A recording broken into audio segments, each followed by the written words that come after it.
Ooh, the Good stash. morning. Let's go. Good morning. What's going on, guys? That's new, right? That mustache? I don't think you had a mustache I've last been time. here for a while. It's a 2025 endeavor, I would say.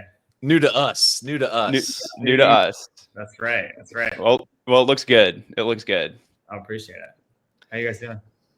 We're good, man. Excited to have you on. So you're the founder of Boost, which is a protocol that makes it easy to programmatically distribute token incentives to drive activity around any on-chain action. Wonder if you could just catch us up on both what's happening with Boost specifically, and also interested in just kind of a general check-in on the state of like the on-chain distribution ecosystem. Yeah, for sure. We launched a product recently called DAU in the Farcaster ecosystem, and we've been really experimenting with mini apps. I know you guys have as well. And we kind of see mini apps as a much better form factor for interacting with crypto than traditional crypto applications, just because you have built-in wallet experiences that are already embedded, and much easier for mini app developers to kind of create mini app products than normal crypto applications. And so when we are working on Boost itself, it's always figuring out where the app developers are going. And so mini app devs are pretty much where all things are at these days.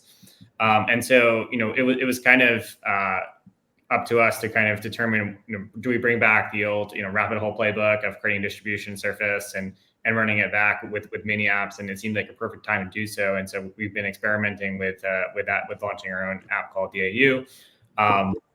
So really been helping different mini app projects, especially ones that have on-chain actions in their own token, distribute it efficiently for their users to drive more user acquisition and retention. It still feels like early days, the mini app ecosystem, but definitely promising results so far. That's kind of the latest on our end. Nice, very cool. Yeah, I love the idea of DAU. It's actually been a thing I've been thinking about for a while, and just like the simple idea of like just give users $1 to come use your product instead of whatever advertising or trying to just like scream on Twitter. It's like such a, I think, simple but powerful idea, and we just have seen time and time again what people will do for 50 cents for $1. So it's, I think, a really effective kind of onboarding tool. And this is, a thesis that we have for a while, is that new forms of advertising in crypto is all about paying people to use your product and incentives rather than actually traditional ad networks or UGC or paying influencers itself. So definitely still early signs of that. Obviously there's a lot of issues with paying people to do things like symbol activity and dealing with bots and figuring out who's a real user. So all that stuff is stuff that we're kind of also working on the back end of all this. But I think once all that stuff is figured out, I think it's going to become the norm for a lot of applications to start paying their users to engage in the first place. I'm super curious about that, because it makes total sense that it's like, pay someone to do the thing rather than paying someone to influence someone into doing things. But you mentioned that you're starting to look at that data. How are you parsing I don't know, the feedback that you're getting, I guess, from like paid usage versus organic? Or, I mean, to even say that it's inorganic doesn't seem exactly fair, but I'm curious how that affects your stats and how you guys are like parsing through. So ultimately, mini app devs want to drive, or developers in general applications want to drive revenue, right? And so when they look at paid advertising or incentives in this case, it's all about how you use incentives as CAC to drive as much LTV as possible for their application, right? And so as long as fees paid, the revenue that's being generated by application is greater than the actual incentives itself, then it's positive ROI, right? So usually you want to give some incentive for first-time users, and then you kind of watch to see if there's like retention or sticky behavior, and then that will lead to there being a successful campaign. Those are the kinds of things that we work with app developers on, but it's really getting down the CAC LTV as according to the core metrics. And I think it's a new concept for a lot of people in the crypto ecosystem, but pretty widely known in the Web2 ecosystem. Yeah, the fact that it's a new concept for crypto developers tells you, I think, everything you need to know about the state of the industry. Exactly. I actually did the Megapot one this morning. So it's like Megapot's like, this big on-chain lottery. You can pay $1 to get a lottery ticket to potentially win $1 million. And they're basically incentivizing ticket buys with, I think, 60 or 70 cents of like a Zora token refund. So pretty cool, effective mechanism. I was looking at your Dune and the Dune of layer 3 Galaxy, and it looks like volumes are down quite a bit just across the kind of on-chain distribution incentive ecosystem. And I'm curious why that is, because I continue to see some people using it really effectively. Like, I think Cooper is just very effectively using it for Coop Records. So I'm curious why that downturn is happening. Is it just like a reflection of the state of on-chain activity? Is it just people just being really bad at growth marketing in crypto? Like what's the...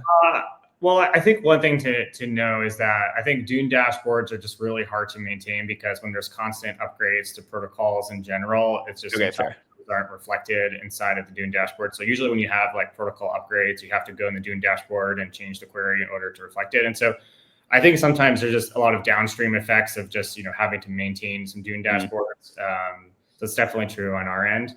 I think another thing is, over the past, I'd say year or so, before the mini app ecosystem was, kind of flourishing over these past 6 months, there was really a big decline in user activity across the board in crypto, right? Because I think we just saw a lot of activity go to launch pads, and everything else of the true crypto applications were kind of just like lost in the sand, right? It was really hard for normal crypto applications to kind of get distribution in the first place. And I think a lot of these incentives platforms in general just really haven't cracked the code yet when it comes to how to do these things efficiently.